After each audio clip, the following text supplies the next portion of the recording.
You definitely don't want to miss this exciting game in the quarterfinal of the World Cup between Gukesh, the man in super form, currently world's number 7, and he's just still so young, only 17 years old.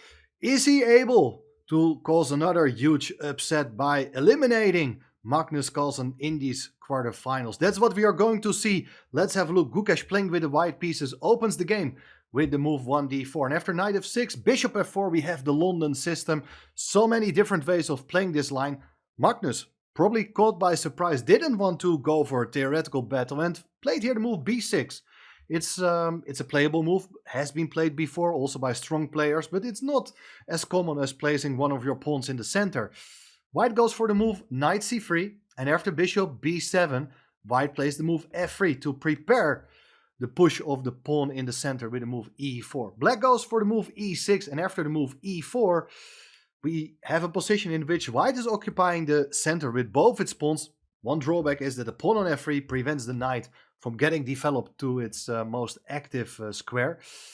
And here, black goes for a very interesting move, and that's probably not a move you would have considered yourself here.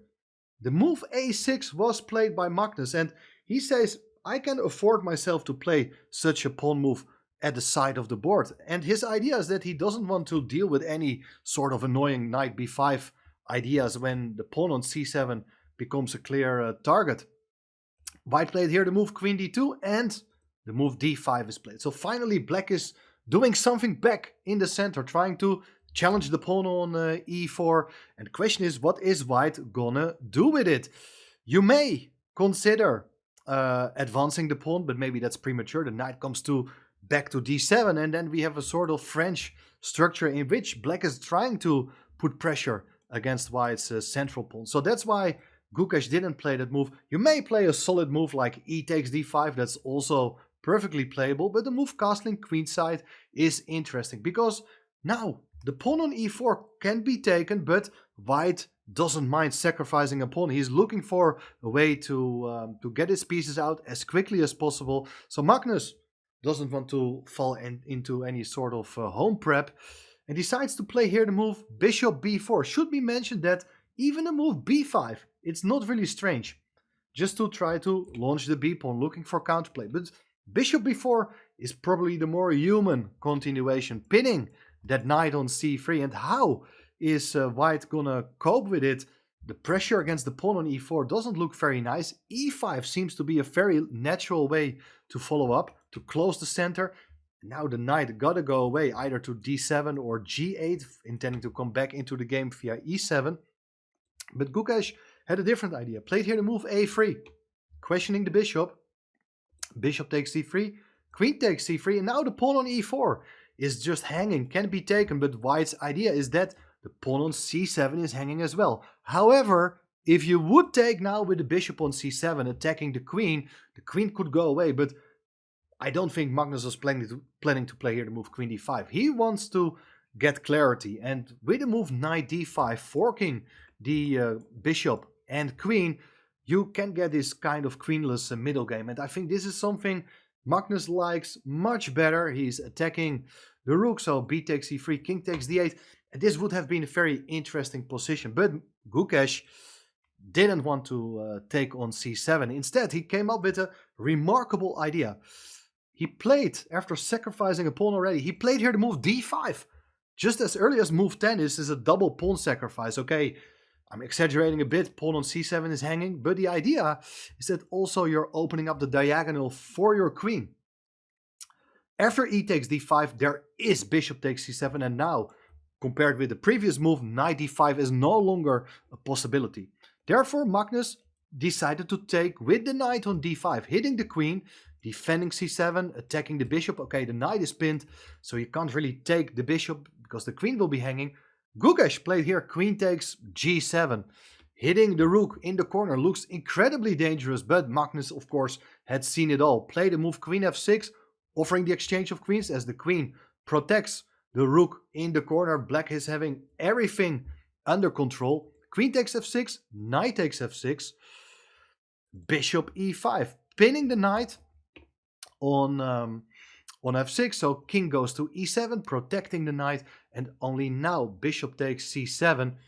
knight bd7, protecting the pawn on b6. Really sharp position, but the queens have been exchanged. White has the bishop pair, but black has a very annoying pawn on e4. And if white would consider taking it, well, there is knight takes e4, threatening a knight fork. That's also something you don't really want to see happening. So white instead played here the move bishop back to g3. Bishop didn't do much on c7, could always come under threat, and now comes back to g3. Rook h2 g8, and I think this is very interesting move as you're activating your rook, also kind of discouraging white from getting its bishop away from f1. If the bishop is not on g3, the pawn on g2 could be hanging. Now, if you would play bishop h4, pinning that knight on f6, even threatening rook takes d7, king takes d7, followed by bishop takes f6, you get two minor pieces for the rook. Black is just gonna move that knight from d7 to e5, and everything is perfectly under control. So instead, after rook h2 g8, white played here the move bishop to e2, protecting the pawn on f3 one more time.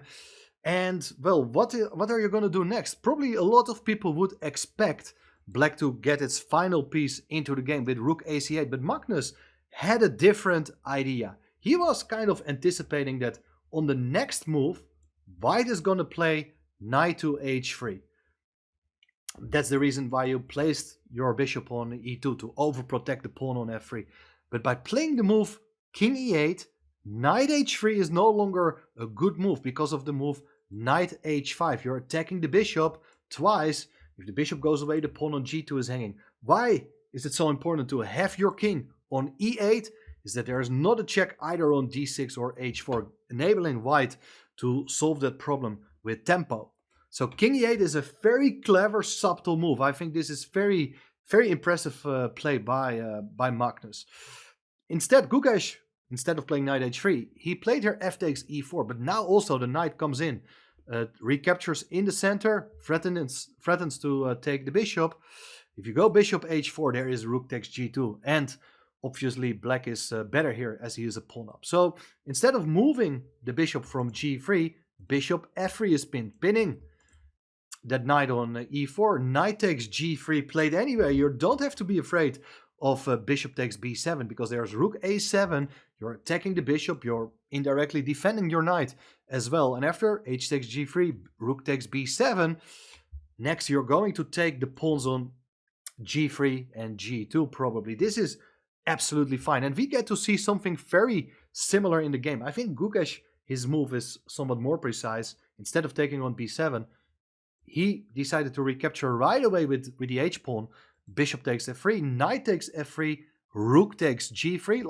Very natural sequence has been played. Rook takes h7.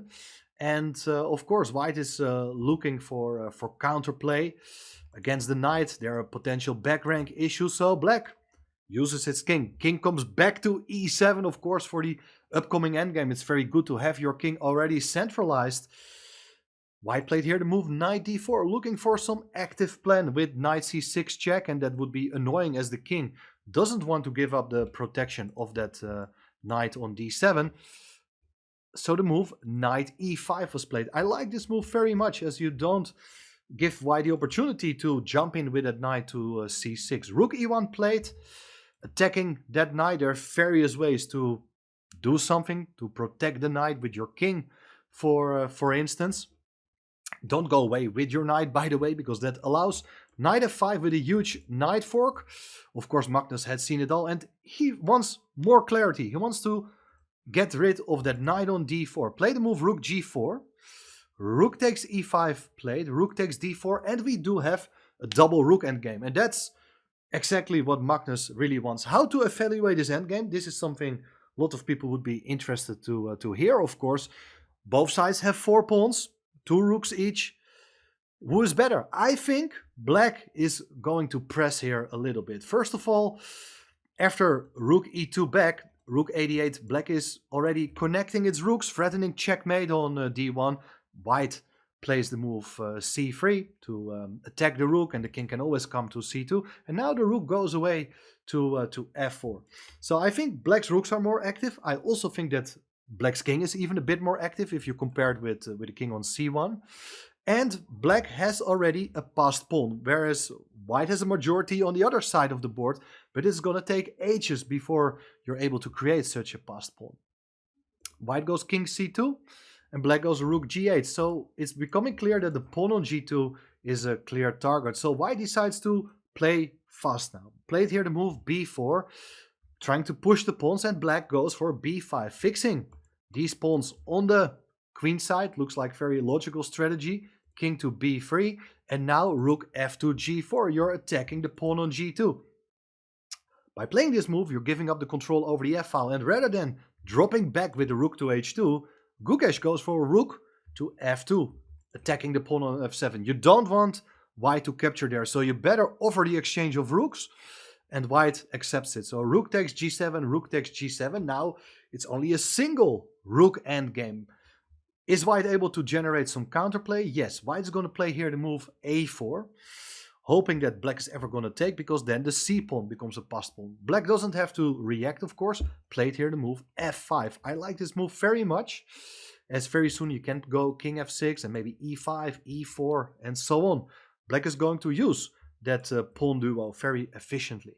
ab5, ab5, and here we have a very critical moment. What should white do? Gukesh played the move rook a2, but this is too slow. The rook wants to become active, but once it becomes active, the pawn on g2 will be very vulnerable. A much better defensive idea, this is difficult to evaluate properly, is to play the move c4.